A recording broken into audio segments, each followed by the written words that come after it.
여러분 안녕하십니까? 포항 MBC 뉴스투데이입니다. 오늘 낮 기온은 크게 오르겠지만 일교차는 크게 나서 주의가 필요하겠습니다. 하늘은 맑겠지만 공기의 질은 나쁘겠습니다. 안수진 기상캐스터입니다. 오늘 아침도 외투 없이 출근하시기에는 조금 쌀쌀하겠습니다. 낮이 되면 맑은 하늘에 기온이 20도 안팎으로 크게 오르겠는데요. 다만 일교차가 17도로 크게 나겠습니다. 오늘도 미세먼지 정보 잘 확인해 주셔야겠습니다. 출근길에도 마스크는 필수겠는데요. 현재 미세먼지 농도 나쁨 수준을 보이고 있습니다. 이 농도는 오늘 계속 이어지겠습니다. 자세한 지역별 날씨 알아보겠습니다. 오늘 온종일 맑겠습니다. 낮 기온 울진 19도, 영덕과 포항이 22도, 경주가 23도입니다. 울릉도와 독도 역시 맑겠습니다. 낮 기온 울릉도 18도, 독도 13도입니다. 동해상의 하늘은 대부분 맑은 가운데 당분간 안개가 끼는 곳도 있겠습니다. 바다의 물결 동해 중부 해상에서 최고 2m, 동해 남부 해상에서 최고 1.5m로 일겠습니다. 앞으로 맑은 하늘에 남서풍이 지속적으로 유입되면서 기온은 갈수록 오르겠습니다. 일요일에는 비가 한 차례 내리면서 기온이 잠시 떨어지겠습니다. 날씨였습니다. 영덕군이 원전 건설을 전제로 중앙정부로부터 받은 380억 원의 특별 지원금에 대해 법제처가 회수하라는 내용의 법령 해석을 내렸습니다. 원전 건설이라는 국가정책이 폐지됐다는 이유에서인데 영덕군은 그동안의 피해 보상 없이는 돌려줄 수 없다며 반발하고 나섰습니다. 한기민 기자가 보도합니다. 법제처는 산업통상자원부가 영덕군에 지급한 특별지원금 380억 원을 회수할 수 있냐는 질의에 대해 회수할 수 있다고 법령 해석을 내렸습니다. 국가 정책 변경에 따라 원전 건설 계획이 영구 폐지됐기 때문에 지원사업 대상 자체가 사라져 영덕군이 지원금을 보유할 이유가 상실됐다는 겁니다. 회수 범위는 집행되지 않고 남아있는 금액이라고 명시했고 회수 가능 시기는 전력수급 기본계획 공고 시점, 즉 지난해 12월 29일부터라고 못 박았습니다. 영덕군은 당초 특별지원금을 올해 예산에 편성했지만 올해 초 산자부의 통보에 따라 집행을 보류해 한 푼도 쓰지 못한 상태입니다. 산업통상자원부는 법제처의 법령 해석에 따라 다음 주에 지역발전심의위원회를 열어 특별지원금 회수를 결정하고 반납하라는 공문을 영덕군에 보낼 것으로 알려졌습니다. 영덕군은 즉각 반발했습니다. 중앙정부가 지역 여론 수렴 절차 없이 일방적으로 사업을 백지화했고 편입 토지 보상도 거의 이루어지지 않은 상태에서 재산권 피해에 상응하는 대책 없이는 돌려줄 수 없다는 겁니다. 또 7년 동안 우리가 개인적인 또 사회적인 갈등이나 피해에 대한 보상, 보완에 대해서 없었다는 것에 대해서 국민들이 분개하고 있는 것입니다. 그렇기 때문에 소송, 또 그리고 항의 방문 등 대응을 할 계획을 가지고 있습니다. 특별지원금은 이미 3년 전 영덕군 통장에 들어와 있었지만 원전 찬반 논란이 가열되면서 번번이 예산에 편성되지 못해 결국 집행 시기를 놓쳤다는 아쉬움도 던져주고 있습니다. 원전 특별지원금 380억 원은 영덕군이 1년간 독자적으로 쓸 수 있는 순수 가용 예산 400억 원과 맞먹는 쉽게 양보할 수 없는 금액입니다. MBC 뉴스 한기민입니다. 포스코 권오준 회장이 오늘 사의를 표명할 것으로 보입니다. 포스코의 한 사회이사는 오늘 예정이 없던 임시이사회가 잡혔다며 권 회장이 이 자리에서 임기를 다 채우지 않고 물러나겠다는 뜻을 전할 것으로 보인다고 밝혔습니다. 포스코는 권오준 회장이 오늘 사의를 밝히면 곧바로 이사회에서 차기 회장 인선 작업에 돌입할 계획입니다. 지난 8일 새벽 영하권의 기온으로 인한 도내 과수농가의 전 피해 면적이 1,071헥타르에 이르는 것으로 나타났습니다. 피해 면적은 경산 305헥타르, 경주 163헥타르, 포항 25헥타르로 품목별로는 배가 가장 많고 복숭아 자두 순으로 나타났습니다. 경상북도는 농림축산식품부 보고를 통해 오는 6월 초쯤 재난지원금이 지급될 것으로 예상하고 있습니다.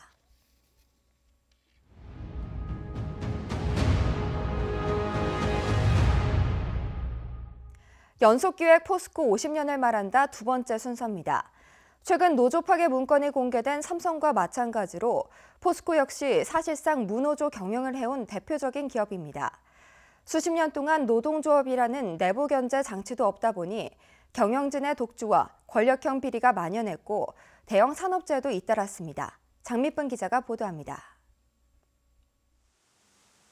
삼성과 마찬가지로 사실상 무노조 경영을 하고 있는 포스코. 30년 전 18,000여 명에 달했던 노조원 수는 현재 0.05% 수준인 9명으로 줄어들어 사실상 사라진 것이나 다름없습니다. 직원이 17,000명인데 노조원이 9명이라는 게 이게 말이 됩니까? 과연 직원의 대의기구가 될 수 있냐 이 말입니다. 이런 가운데 지난 2005년 포스코는 수조 원의 영업이익을 내고도 800여 명을 외주화하고 일감을 하청 협력업체로 돌렸습니다. 제대로 된 노동조합이 없다 보니 노동 여건에 대한 감시 감독도 부족해 대형 산업재해가 잇따랐습니다. 포스코에서 지난 10여 년간 발생한 폭발 등의 대형 사고만도 모두 9건으로 20명이 다치거나 숨졌습니다. 안전을 위한 어떤 대비를 하도록 또는 거기에 대한 설치를 하도록 강제를 할 수가 있고 문제 제기를 할 수 있는데 노조가 없으면 여러 가지 위험 요소가 존재함에도 불구하고 문제를 제기할 수 있는 아무도 주체가 없게 되는 거죠. 더 큰 문제는 포스코 경영진이 정치권의 각종 청탁 등 외압에 휘둘릴 때 잘못됐다고 말할 수 있는 노동조합이 존재하지 않았다는 겁니다. 노동조합의 건전한 내부 감시 없이 경영진의 독주가 계속됐고 포스코는 정경유착의 늪에 빠졌습니다. 노동조합의 대표라든가 전문가가 참가해서 불법 부당한 경영 간섭에 대해서는 철저하게 견제할 수 있는 장치를 마련해야 될 것입니다. 한편 포스코는 지난 22년간 근로자 대의기구인 노경협의회를 통해 경영 현황과 정책을 공유하고 복리후생 향상을 위해 노력해왔다고 밝혔습니다. MBC 뉴스 장미쁨입니다. 자유한국당의 최학철 경주시장 예비후보가 경선 경쟁자인 이동우, 준하경 예비후보를 상대로 공개 토론회를 제안했습니다. 최 예비후보는 본인에게는 신용불량자라는 의혹이, 이동우 예비후보는 시정 선거운동에 따른 경찰의 압수수색 의혹이, 준하경 예비후보는 부동산 투기 의혹이 제기되고 있다며 경선 여론조사 이전에 의혹 해소를 위한 공개 토론회를 열자고 주장했습니다. 한편 이동우, 준하경 예비후보는 자신들에게 제기된 의혹에 대해 사실과는 다르다며 공식 입장을 이미 밝힌 바 있어 토론회가 열릴지는 미지수입니다. 이번 지방선거에서는 경주와 울진, 안동 등 3선에 도전하는 단체장을 비롯해 자유한국당의 현직 단체장에 대한 공천 배제가 눈에 띄게 많아졌는데요.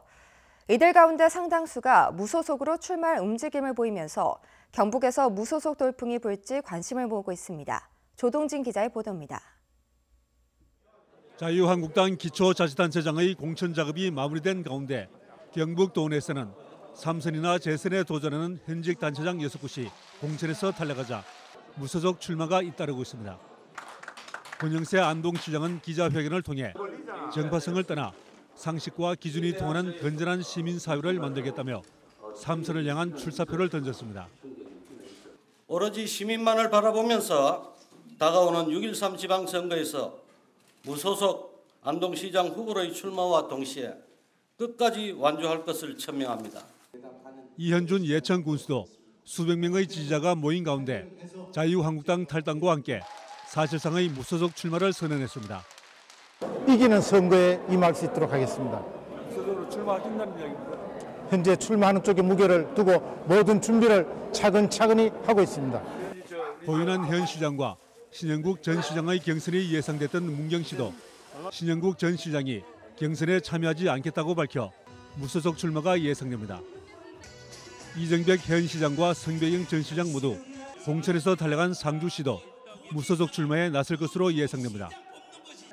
이 밖에 울진과 울릉군, 경주시장도 무소속 출마를 선언하거나 검토하고 있습니다.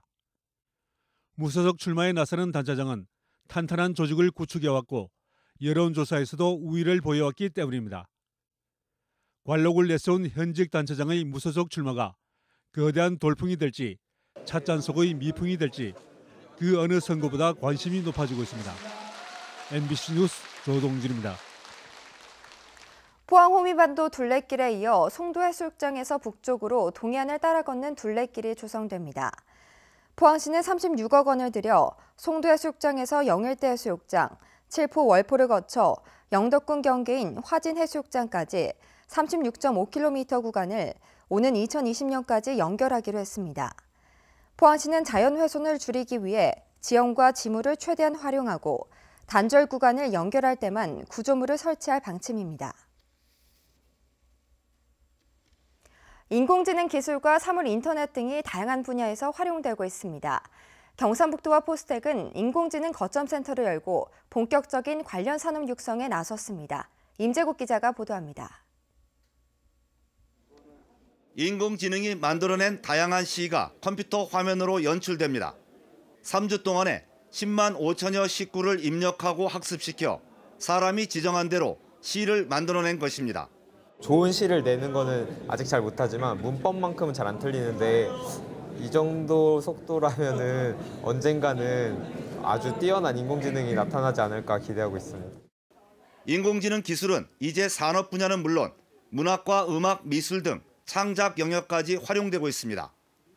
이 같은 인공지능 기술을 확보하고 지역 산업과 연결하기 위해 경상북도는 포스텍의 인공지능 거점센터를 열었습니다. 거점센터에선 인공지능과 사물 인터넷 분야 포스텍 교수 등 전문가들이 참여해 핵심 기술 개발 등에 나섰습니다. 이쪽 기술을 적용해서 경상북도의 생산성을 높이고 4차 산업혁명 기술을 적용하게 된다면 국가적으로도 가장 앞서가는 연구소 그리고 경상북도가 될 수 있을 거라고 저희는 판단하고 있습니다. 지난해부터 포스텍과 산업용 로봇 연구와 지진 피해 시설 위험 분석 등을 추진한 경상북도는 인공지능 관련 산업도 집중 육성하기로 했습니다. 스마트 팩토리, 스마트 시티, 그리고 가습기 기반 신약 분야에 인공지능을 접목해서 관련 산업도 발전시켜 나갈 계획입니다. 경북 인공지능 거점센터는 기존 대기업에서 지역 기업과 R&D 기관 등을 대상으로 인공지능 교육과 전문가 양성 과정을 확대하기로 했습니다. MBC 뉴스 임재욱입니다. 포항시는 올해 예산 14억 원으로 위기에 처한 시민들을 위한 긴급복지 지원 사업을 펴니다. 긴급복지 지원 사업은 질병과 이혼, 폐업 등 긴급한 위기 상황에 처한 시민들에게 생계비와 의료비, 주거비 등을 지원하는 제도로 생계비의 경우 4인 기준 월 117만 원을 지원합니다. 국방부는 국민권익위원회의 권고에 따라 사용하지 않는 군사시설을 정리합니다. 국민권익위는 포항과 경주, 영덕 등 해안 군사시설 가운데 사용하지 않는 초소나 사격장 등 불필요한 시설을 철거하거나 토지 소유자에게 반환하도록 권고했습니다. 이번 조치는 방치된 군사시설과 관련된 민원이 꾸준히 제기됐기 때문인데 내륙의 불필요한 군시설도 후속으로 조치할 계획입니다. 고대 가야 영역이 김해와 고령을 비롯한 경남과 경북 남서부 지역이었다는 것이 그동안 우리 학계의 정설이었습니다. 그런데 한 일본인 역사학자가 한국 역사서를 근거로 가야 영역이 훨씬 더 넓었을 것이라는 주장을 내놓아 눈길을 끌고 있습니다. 보도에 신병철 기자입니다. 우리 역사학계는 가야 시대를 두 시기로 나눠보고 있습니다. 먼저는 2세기에서 4세기까지 김해에 있었던 금관가야가 중심이 된 정기가야와 다음은 고령의 세를 떨쳤던 후기가야입니다. 두 시기 모두 가야 영역은 경남을 주축으로 해 경북 서남부 지역에 펼쳐졌던 것으로 알려졌습니다. 삼국유사와 삼국사기에는 가야의 영역이 지금의 상주시 함창읍 일대까지도 걸쳐져 있었다고 기록돼 있어 경남이 가야의 주무대라는 기존의 학설에 의문이 제기되고 있습니다. 새로운 주장을 펼친 사람은 일본 시가현립대학교의 타나카 토시아키 교수. 최근 고령군에서 열린 가야사 복원을 위한 국제학술대회에서 이 같은 주장을 펼쳤습니다. コネカヤというカヤ国があって、それは三国式も三国時も、現在の召集、慶尚北道の召集の干渉に当たると考えています。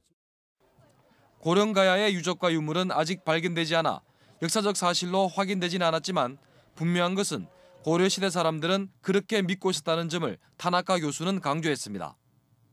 1980년 이후부터 대가야의 유적과 유물이 지리산 서쪽의 전북 지역에서도 꾸준히 출토되면서 가야의 영역이 알려진 것보다 훨씬 넓다는 공감대가 확산되고 있습니다. MBC 뉴스 신병철입니다. 경상북도는 해외에 있는 우리 문화재 찾기를 위해 올해 일제강점기 반출문화재 자료집 등 2종의 책자를 발간합니다. 또 국외 소재 우리 문화재의 현황과 문화재 환수를 주제로 학술 행사도 개최해 우리 문화재 찾기 운동에 대한 공감대를 확산해 나갈 방침입니다. 포항지방해안수산청은 울릉 저동항을 수산업 전진기지와 관광 레저 기능을 함께 소화할 수 있는 다기능 어항으로 개발하기 위한 실시 설계 용역에 들어갔습니다. 이번 용역에서는 어항 기능 재배치를 위한 물양장 신규 건설 및 수산물 복합센터 신축, 관광 기능을 수행하기 위한 야외 공연장과 카페테리아 거리 조성 등에 대해 구체적인 설계 작업을 진행하게 됩니다. 도청이 이전한 경북 북부에 지방법원을 신설하자는 주장이 최근 도의회에서 나왔었죠. 가칭 경북지방법원인데요. 특히 상급기관인 대구고등법원의 의지가 확인되면서 관련 논의가 활기를 띠고 있습니다. 홍서준 기자의 보도입니다. 그동안 산발적으로 제기되던 경북지방법원 신설 논의에 불을 당긴 건 작년 도의회의 결의안입니다. 도의원 과반이 발의에 참여한 결의안은 대구지방법원의 관할 구역이 전국에서 가장 넓은 점을 지적하며 경북 북부의 지방법원 신설을 요구했습니다. 대구, 경북에만 지방법원이 하나다. 우리 대구지방법원에서 처리하는 1년의 처리 건수가 한 88만 5천여 건 됩니다. 뭐 전주지법이라든가 광주지법, 다른 춘천, 대전지법보다 훨씬 더 많은. 봉화, 울진 등 경북 동북부 주민들은 항소심 재판이 열리는 대구까지 왕복 5시간이 걸려 헌법상 재판받을 권리가 실질적으로 침해받고 있다는 지적입니다. 특히 경상북도의 모든 행정소송이 여전히 대구에서 진행되는 상황은 도청 이전의 의미를 반감시킨다는 지적도 계속되었습니다. 행정소송과 관련해갖고 재판을 제기하고 싶었지만은 너무 멀고 시간도 많이 걸린다는 그런 측면이 있어서 재판을 포기하는 그런 실정까지 있는. 경북 북부 4개 지원의 연간 사건 수는 약 17만 건. 전국 지방법원 중 사건 수가 가장 적은 춘천이나 제주 지방법원 30만 건의 절반을 조금 넘는 수준입니다. 결국 지방법원 신설이 현실화되려면 지역 간의 형평성 문제를 극복하는 게 관건입니다. 다행인 건 지역 최고 법원인 대구 고등법원이 경북 지방법원 신설에 의지가 높다는 점입니다. 작년 국정감사 때도 정가변 의원이 도청 이전된 안동 지역에 새로운 지방법원의 신설이 필요하다라는 점을 지적한 바 있고요. 저희는 향후 지역 주민들이나 언론을 상대로 한 홍보 활동을 기회가 있을 때마다 지속적으로 해나갈. 지방법원 신설이 더 가시화되면 경상북도는 전담 지원팀을 구성하고 도청 신도시에 조성 원가 수준에서 부지를 제공하는 등 측면 지원을 아끼지 않겠다고 밝혔습니다. MBC 뉴스 홍석준입니다.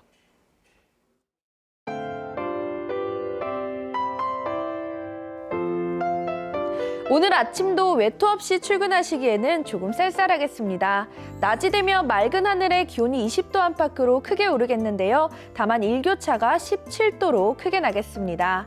오늘도 미세먼지 정보 잘 확인해 주셔야겠습니다. 출근길에도 마스크는 필수겠는데요. 현재 미세먼지 농도 나쁨 수준을 보이고 있습니다. 이 농도는 오늘 계속 이어지겠습니다. 자세한 지역별 날씨 알아보겠습니다. 오늘 온종일 맑겠습니다. 낮 기온 울진 19도, 영덕과 포항이 22도, 경주가 23도입니다. 울릉도와 독도 역시 맑겠습니다. 낮 기온 울릉도 18도, 독도 13도입니다.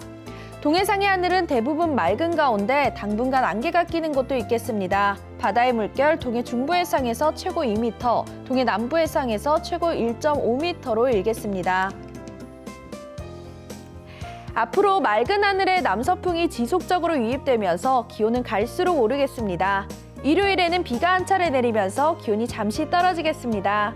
날씨였습니다. 네, 이상으로 포항 MBC 뉴스투데이를 마칩니다. 여러분 고맙습니다.